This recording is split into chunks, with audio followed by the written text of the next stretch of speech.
안녕, 경이론사의 친경수입니다.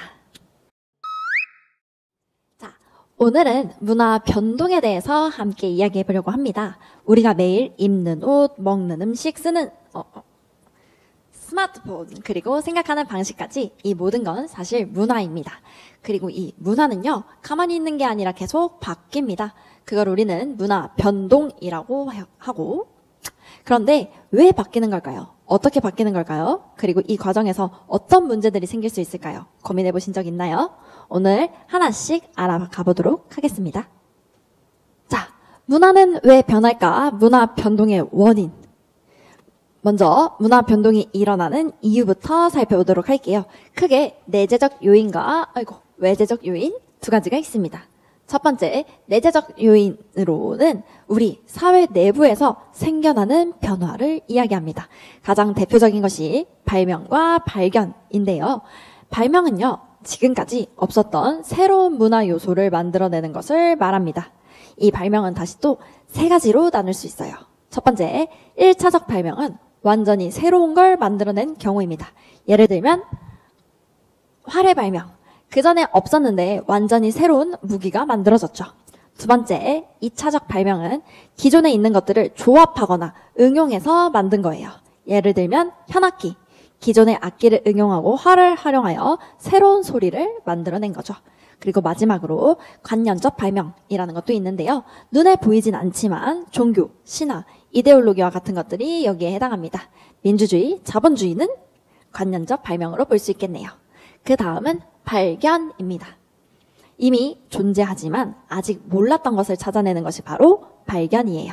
예를 들면 새로운 화학 원소나 분자 구조를 발견하는 것, 혹은 자연 현상을 밝혀내는 것도 이에 해당하죠. 두 번째, 외재적 요인으로는 전파가 있습니다. 이번엔 외부로부터 들어오는 문화 변동입니다. 이걸 우린 전파라고 해요. 전파는 단순히 물건만 오가는 게 아니라 사상, 종교, 제도, 이념까지 포함되어 있습니다.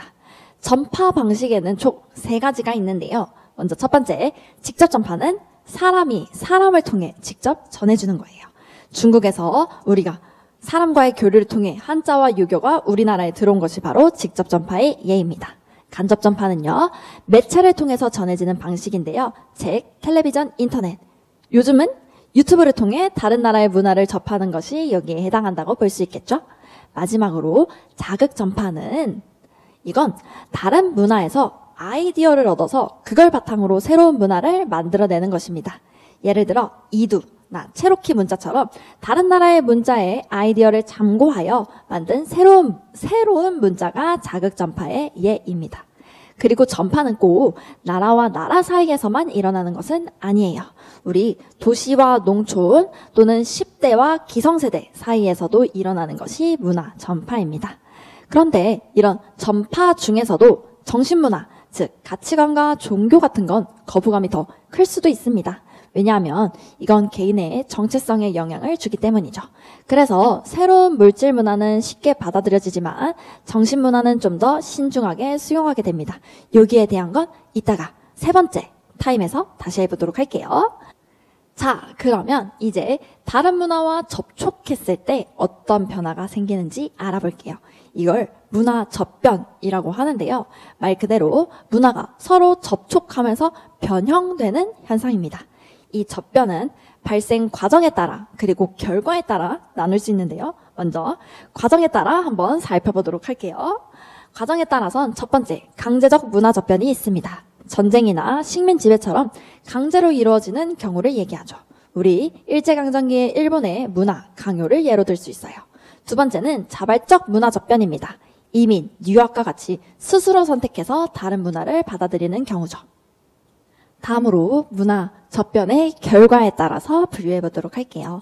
먼저 첫 번째, 문화 공존이 있습니다. 문화 공존이란 두 문화가 나란히 존재하는 경우를 얘기하는데요. 우리 한의학과 서양의 의학이 공존하고 있는 우리나라의 의료 체계를 얘기할 수 있을 것 같습니다. 두 번째, 문화 동화가 있습니다. 동화란 기존의 문화가 외래 문화에 흡수되어 사라지는 경우를 얘기하는데요. 우리 이제 한복 대신 양복을 입는 우리 현대인들의 모습이 이렇다라고 얘기할 수 있을 것 같아요. 그다음 세 번째 문화 융합이 있습니다. 접변걸과 서로 다른 문화가 섞여서 전혀 새로운 형태가 되어 나타난 경우를 얘기하는데요.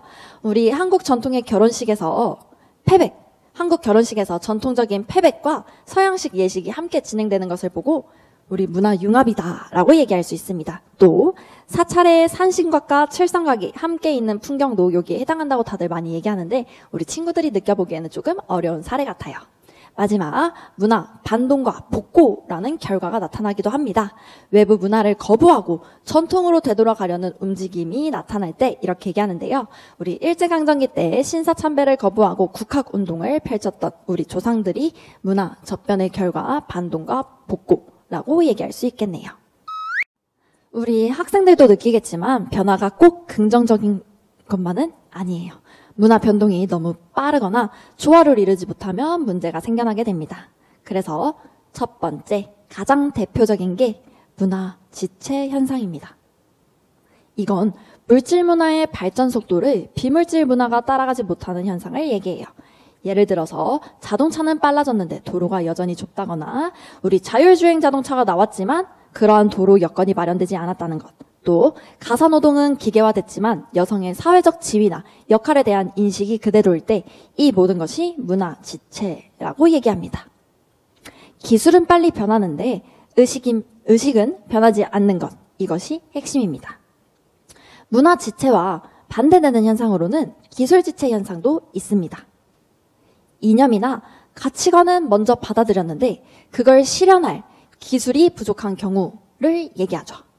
민주주의는 배우고 있지만 그걸 운영할 시스템이 부족해서 부패가 일어나는 개발도상국을 예로 들 수 있겠네요. 다음으로 문화 변동의 문제점으론 아노미 현상이 있습니다. 즉, 아노미란 가치관의 혼란입니다. 전통적인 가치와 외래 가치가 충돌하면서 어떻게 살아야 하지? 하는 혼란과 방황이 나타나는 거죠. 청소년들 사이에서 종종 이런 모습이 보이는 것 같아요. 넷째, 문화 정체성의 혼란입니다. 익숙하던 문화가 빠르게 바뀌면 나 자신이 뿌리를 잃은 듯한 느낌을 가질 수가 있어요. 그럴 때일수록 중요한 건 변화에 주체적으로 대응하고 우리만의 기준으로 해석하는 자세가 필요합니다. 문화를 그냥 수동적으로 받아들이는 게 아니라 나만의 기준을 가지고 해석하고 접근해야겠죠? 자, 이제 정리해볼까요? 문화는 마치 강물처럼 흐르는 것이에요. 계속 움직이고 새로운 걸 만나고 때로는 섞이고 때로는 부딪히기도 해요. 중요한 건 그 변화를 이해하고 균형 있게 수용하는 태도입니다. 우리 사회가 앞으로 나아가기 위해서는 물질 문화와 비물질 문화가 조화를 이루는 방향으로 나아가야겠고요. 또 문화의 주체는 바로 우리라는 것을 잊지 말아야 합니다.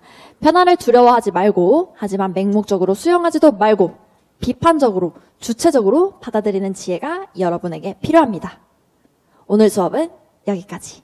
그럼 다음 시간에 또 만나요. 안녕.